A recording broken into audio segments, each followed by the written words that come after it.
That's it.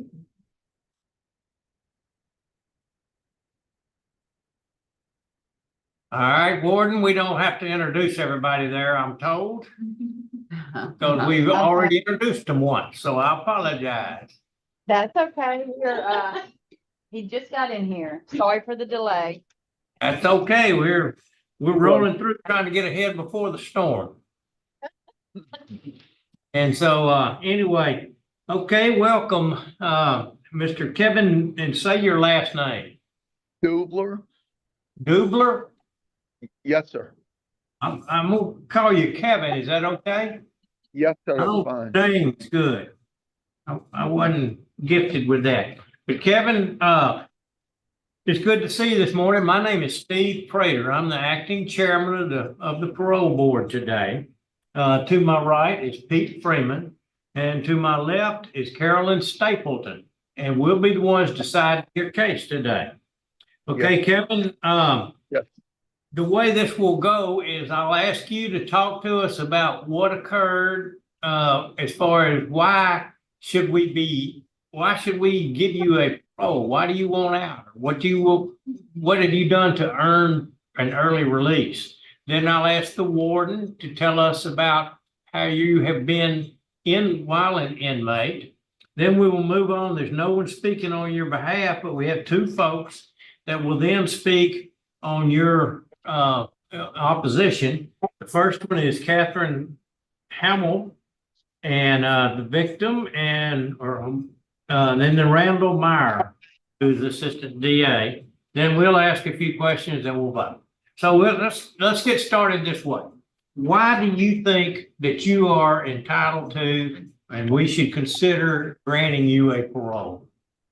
Well, in this time that I've been serving this sentence for the crimes that I've committed, I've done a total 180-degree change from the selfish, angry person that I always living in denial was, and sobriety has come along the way too. And I've really decided to stay with that positive change and live out my life meaningfully as a contributing person to society, instead of always with the selfishness, just looking out for me and you know, reckless behavior and stuff like that with no regards. I'm very remorseful for that man that I was, actually, as a younger person too. I was that same way, living in denial, had, you know, no reason to change. Everything was great, I believed. And since being at David Wade, mostly with the rehabilitative programs I've participated in, I've seen the light, and just I'm very sorry and remorseful that it took so long to reach this point, to even understand, you know, it took that long with some of these real good courses, the people that support me here and stuff, and give me opportunity to stay busy working positively and avoiding any temptations or anything that I used to have. You know, I'm over it. Okay. All right, we appreciate that, Warden. What kind of an inmate has Kevin been? Kevin's been here since 2017. He's been in medium custody ever since he's came to David Wade. He doesn't have any rule infractions. He has a decent work evaluation from his supervisor. He has completed reentry, victim awareness, anger management, and substance abuse. He does have an electrical construction degree, so he would have an employable skill if released. However, we haven't been able to secure a residence plan. We do have some different options, but they were going to only entertain that if he was released. So right now his residence plan is pending. But he doesn't have any disciplinary issues here at David Wade. Okay, good. All right, well, we will move into the opposition, and the first we'll have is Catherine Hamill. Miss Catherine? Okay. Sorry, I'm not real good with the computer.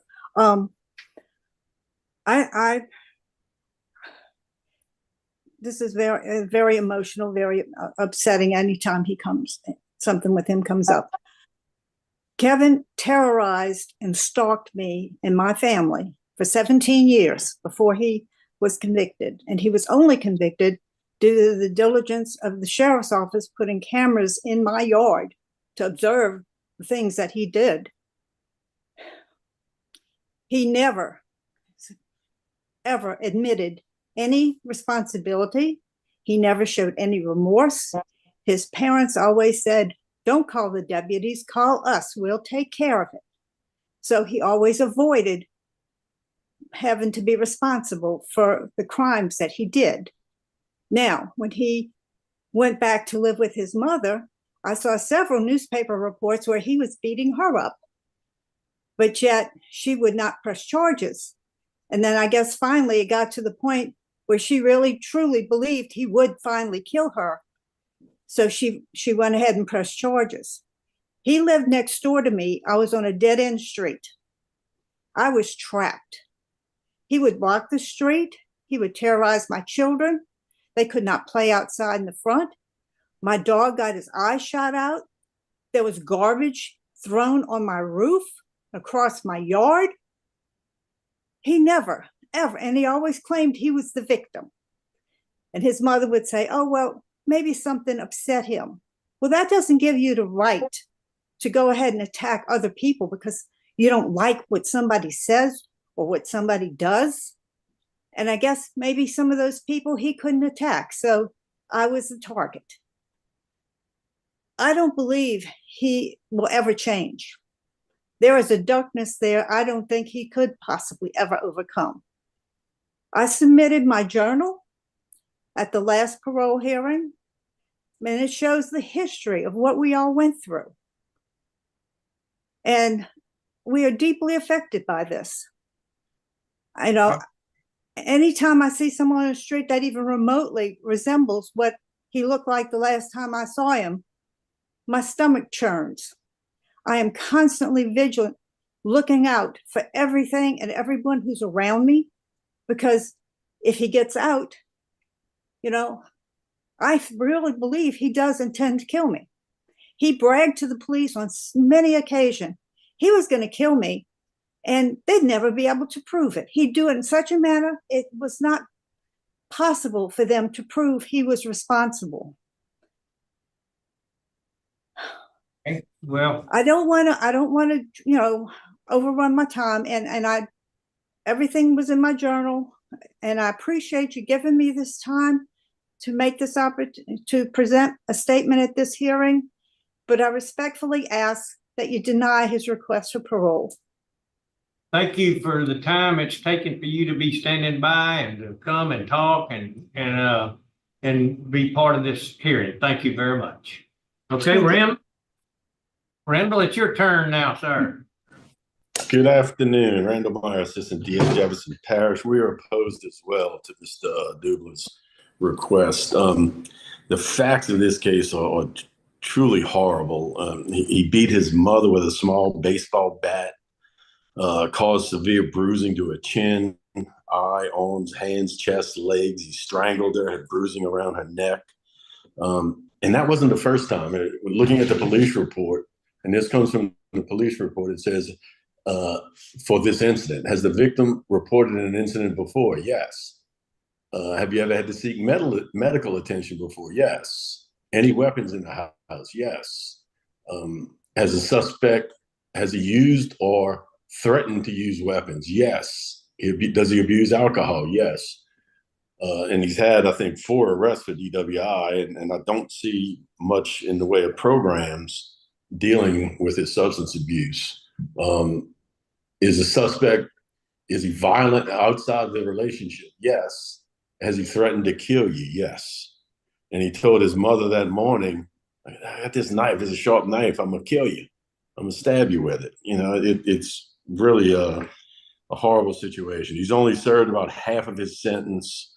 His custody status in the time he's been in there is still a medium custody status. And the work evaluation is somewhat alarming as well. It's the work evaluation is fair, and it says that's due to his ability to work with other inmates during his work in the facility, and that's the only thing that's fair. So it tells me he still has a difficulty dealing with people.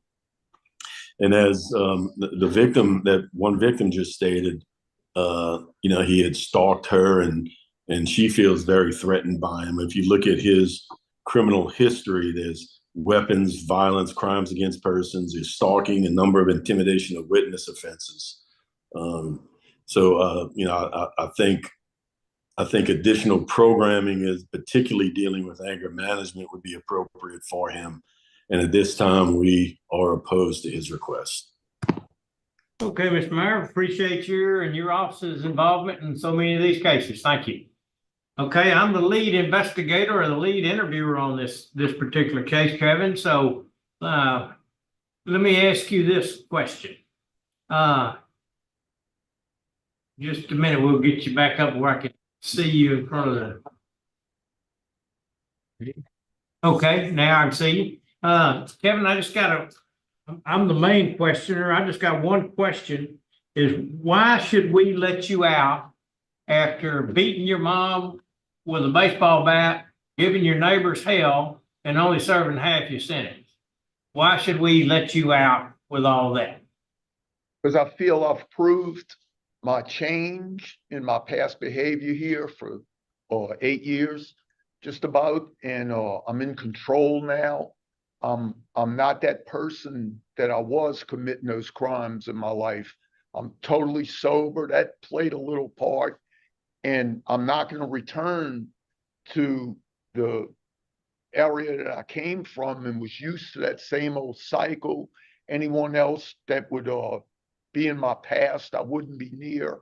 I want to start my life over and prove that I can be trusted like I am now, to be trouble-free, defect-free. I've overcome these issues of anger and denial and stuff like that at this stage in my life. I feel I've paid my debt for the crimes that I've committed. Okay, thank you. I don't have anything else. I'm ready to vote. Yes, sir, I'm ready to vote. Okay, my vote is to deny your parole at this particular time. I think the crimes are so egregious and your criminal history is so bad, and the length of time you served on your sentence, there's no way that I think that we're going to put you back out into society and relieve you of the controlled environment that you're in. That's my vote. I concur with Mr. Prater. I concur, and there's also strong victim and law enforcement opposition. This is a very, very heinous crime, and as Mr. Myers pointed out, I was worried about that bad work history too, because when we see that, that's a star. Something's going on. So obviously you still don't know how to get along with others. So my vote is to deny. Okay, Kevin, your parole has been denied this morning. The time is, or this afternoon, is 12:18 p.m. Thank you.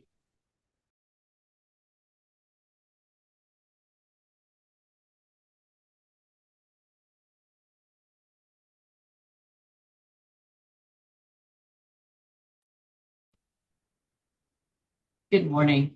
Good morning. The Louisiana Community Parole is impaneled here in Baton Rouge at headquarters. On the panel today, to my left is Mr. Tillis, to my right is Ms. Stapleton. I'm Ms. LeJew.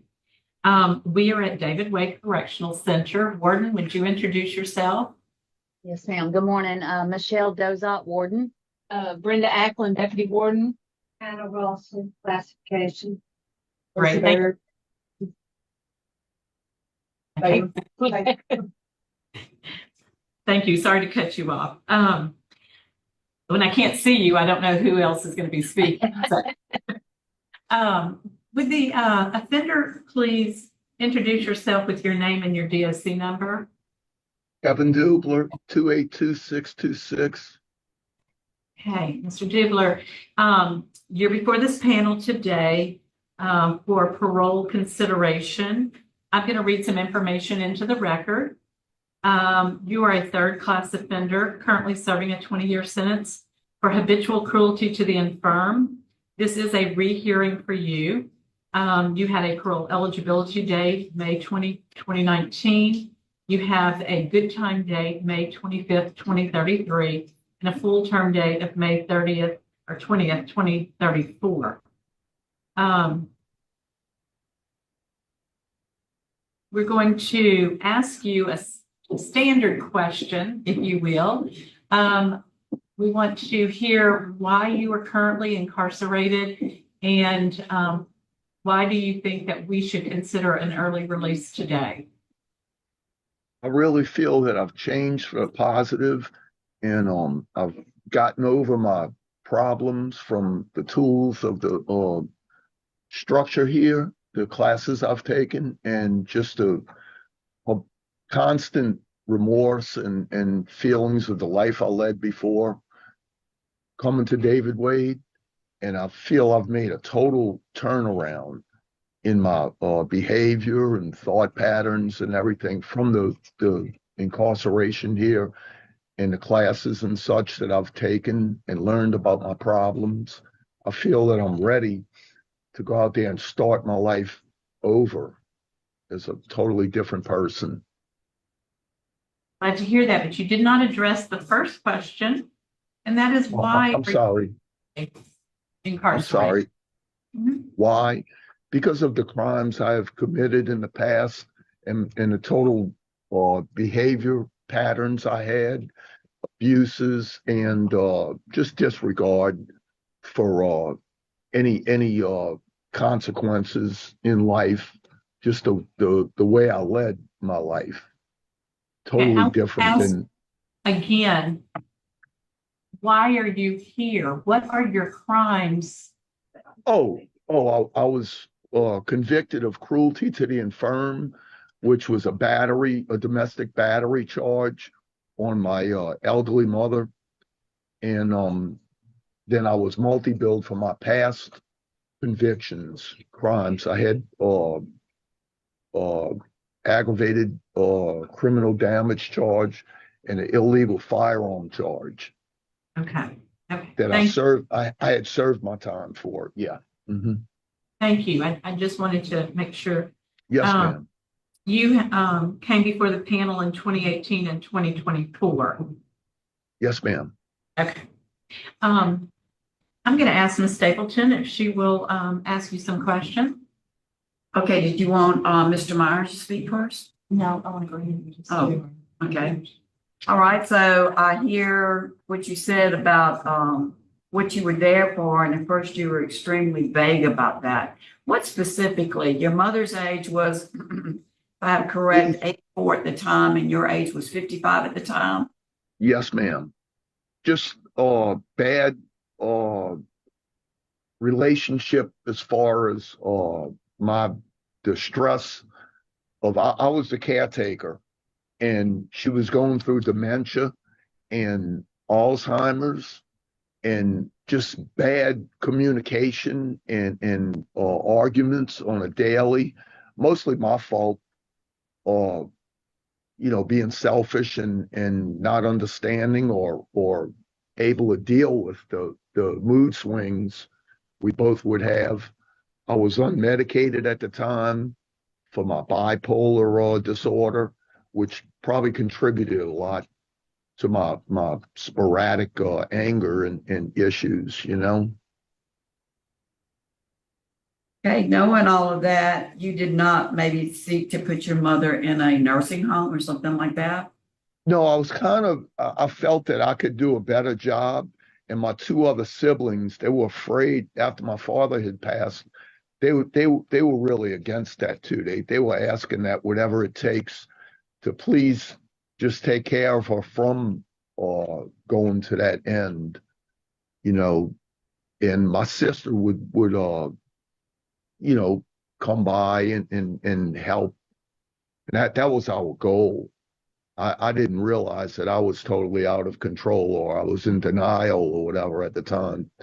That was our original goal or plan, to just take care of mom to the end at home, at her home. All right, the synopsis of the arrest report that brought you with the cruelty to infirm charge. Yes. is what you say is extremely vague as to the seriousness of what the law enforcement saw when they got there. There was a point where it says that you walked into her bedroom and displayed a knife to her saying, look how sharp it is. I might use it on you tonight. Then it says you struck her in the head with a small baseball bat and struck her also repeatedly on the arms and right leg as she attempted to distance herself from you, and that you later grabbed her by the shirt with both hands and strangled her until she was unable to breathe. The law enforcement officers said that she sustained severe bruising on her chin, right eye, arm, hands, chest, and legs. She showed signs of strangulation via the bruising around her neck. The bruises were mostly dark purple to black in color and were varied stages of healing. Miss Dubler's right hand was black in color and possibly broken. They said that the night that they went there, that you had attempted to barricade yourself in the residence for them to get you, to take you into custody. The officers was able to make entrance through the front door of the residence. You were arrested. A stay away order was issued against you, and the Louisiana victim registration form was completed by your mother. That's pretty doggone serious. You nearly Yes, killed her. ma'am. So Yes, how ma'am. many times did you, you said that your mother and you didn't agree on things. She had varying stages of bruises. It sounds like this was a continued issue with you, that if, with dementia, they do get confused. With Alzheimer's, they get confused. And it is a very difficult disease to deal with on a daily basis.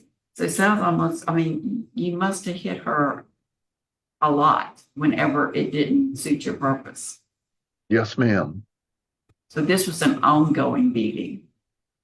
Yes, but not like, it sounds like completely repetitive. She had a lot of slips and falls and things like that contributed. But yes, it wasn't a one-time deal. Yes. Okay. We would argue, yeah. In incarceration, have you had any major fights or anything like that since you've been incarcerated? None whatsoever. Okay, Warden, would you like to speak to his behavior while you have some information, I'm sure, to share? Yes, ma'am. As far as his behavior goes, he does not have any rule violation reports. He has completed reentry. He's been working in the kitchen since 2018 in the same capacity, so he's got some a good work history. In regards to his mental health, I do think, from what I'm understanding, he is compliant with his medication. I will say, just knowing Kevin as long as I have, he does still have some issues when he has some manic episodes, gets excited a little bit, but I think the medication is helping. He plans to do some electrician work if he's able to be released. And as of right now, does not have a valid residence plan. Okay, so what motivates you to continue to improve, Kevin? When I think back of my past mistakes, and then there are some people here that I'm in touch with that have control of their life, and we can relate to, focusing, staying away from triggers and other, we feed off of each other to keep ourselves sane, not being so like switching back to violent feelings or negative thoughts, and just my growth in general. I've aged in a more positive way here at David Wade that I don't think I'll have any worries. I don't plan on going back to New Orleans to have any type of involvement that could tempt me into my history of abusive living or anything like that. I'm gonna totally just change everything about myself and stay focused like I am now, stay on my medication and just improve, join a church support group or whatever that'll keep me in positive light like I am now and have been. Your medication, were you to be released, how do you plan to be able to stay medicated and to manage the risks that we're just talking about? Because just like the warden was saying, you're in a very confined environment and really a safe environment, but yet you still are going into manic episodes. So if you were out on the streets and went into a manic episode, you might not would take your medicine, or it might lead to you not seeking further help. Have you thought about that? Yes, I am going to immediately establish a doctor and, get whatever advice, a support group or somewhere, and have regular visits and get, my prescription ongoing. I have income and means to do that. Plus, I plan on being semi-retired to stay active. And, then my power of attorney has my inheritance and my retirement. I'll purchase a home, wherever I relocate to if I'm released. And yeah, I'll be fine with that. Have a personal physician, psychiatrist, or whatever it takes to keep me on regular therapy and prescriptive means, whatever it's going to take. Right now, the prescription deal is really working. The medicine David Wade has provided for me. Yes. It might not be 100%, but I'm sure start from there as soon as I, make contact with a psychiatrist, set me up on a good. Which is what you recognize you would have to do, because that's a lifelong. I have to. I wanted to ask you something, in the warden also. You touched on he could have a career electrical. Does he Yes. have a certificate for that? Do you have Yes, I was state licensed. My family owns a large electrical contracting firm, and that's what I've done all my life, and I'm educated in and all. Yes, ma'am. So, So that would be a long goal for you. That would I'm sorry. a goal to have that kind of a job. Oh yeah. I'll work till I die. I'm not an inactive person. It helps me a lot, and It sounds as though you do not have family support. You were saying in the beginning your siblings wanted you to take care of your mother. I don't know why they see any evidence of abuse going on against your mother. Yes, ma'am. They still didn't step in. But now they don't. Do you have their support, because they're not here today to speak for you? Yes, I could. I just I've heard through letters from other associates that know them, and then my power of attorney, he's in touch with them, like with the estate, and he said there isn't any bad feelings or anything like that. It's just we're not in contact. Okay. I really tried to dissociate myself from anything in the past to rebuild myself and heal my own problems. It's been a struggle. That's a very good idea. That's a very good idea. So I'm listening to your short-term and long-term goal post-release. You've been talking about that. And I think I have heard your remorse and insight and accountability, which at first you did not take accountability. Yes. Like this was a one-time deal, and it wasn't a one-time deal. And no. Showed up was brutal with evidence of prior brutality. Yeah. So I wish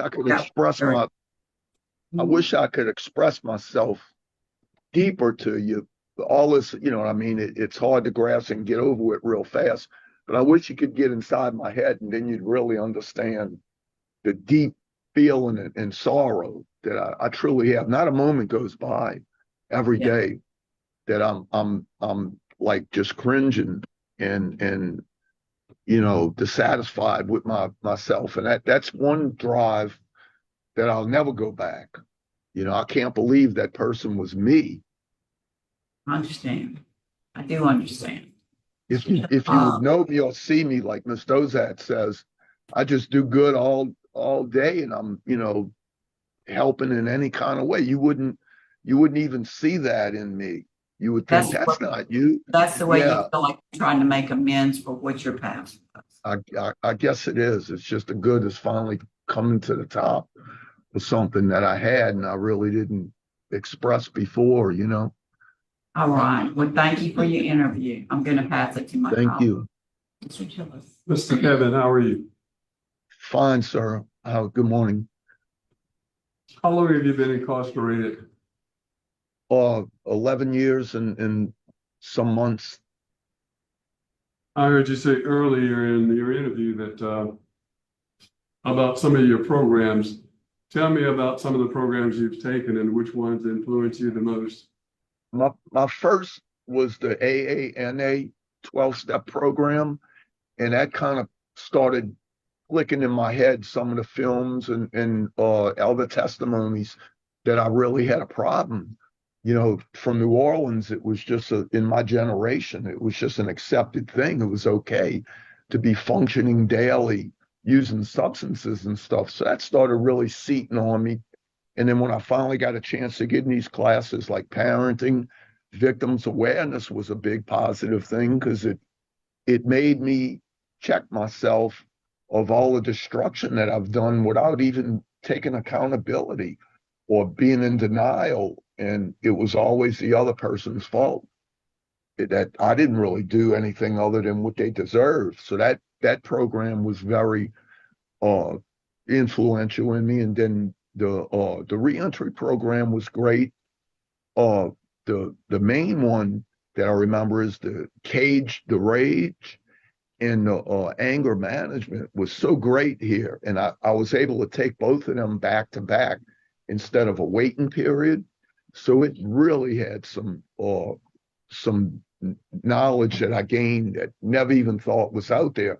It was like being in the presence of a professional counselor one-on-one on us. We had a lot of homework to do on it and self participation in class. We would have to act out scenarios, and a lot of it hit home with me.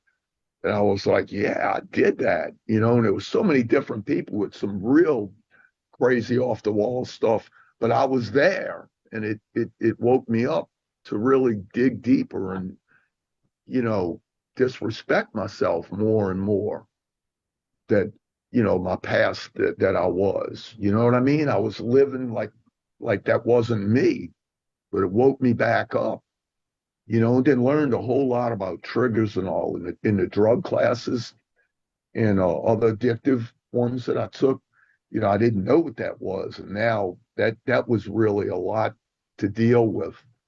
That was right on point with me, with triggering and keeping away from certain people and all, which I never did practice before. Thought I was strong enough. Oh, I can do this. I can do that, because nothing was really happening hurtful to me that I could see, when the whole time I was constantly elevating my level of unawareness and unaccountability by not being caught and incarcerated for my deeds, my crimes and other wrongs in my life. And it was really like a look into the past, like a documentary on myself. It was really great. I would take them all over again to refresh myself if I could. I see. Yeah, that was the main thing, Thank you.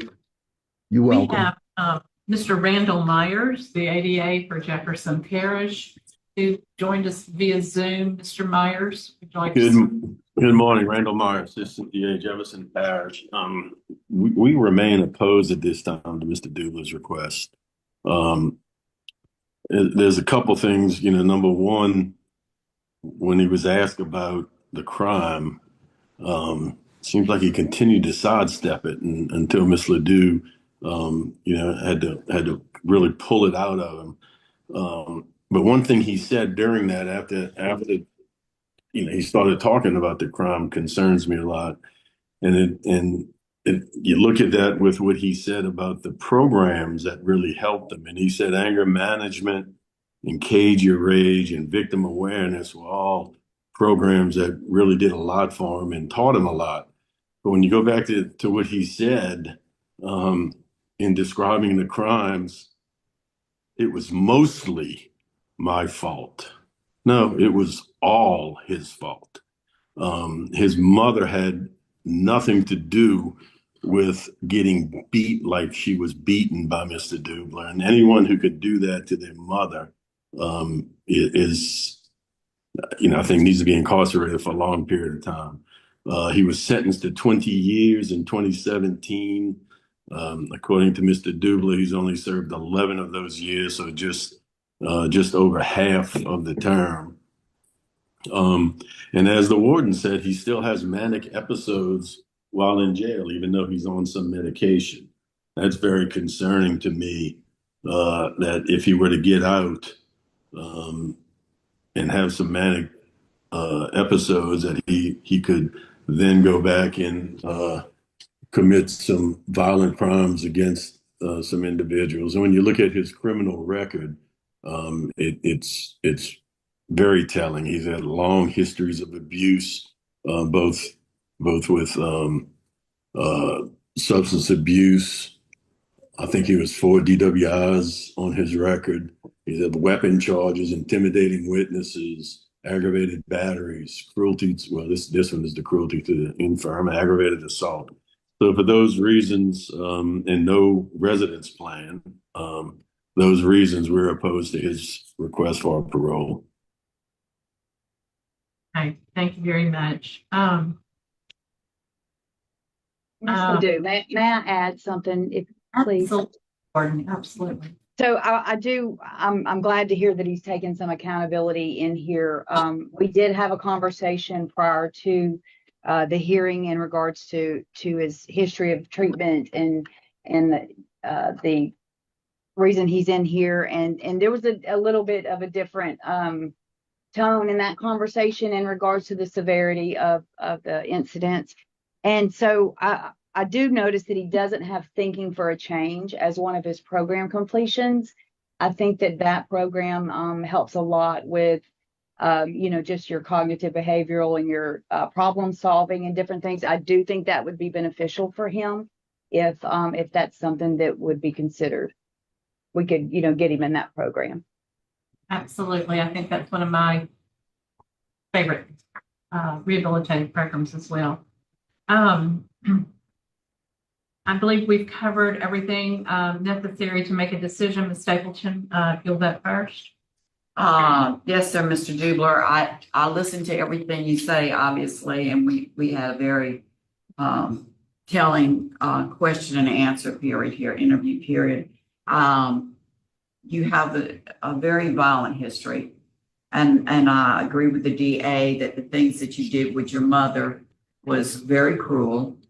You've made progress. You've taken some good classes and you're on medication now, but you're in a secure environment where somebody can see it and do something about it. On the outside, you won't have that.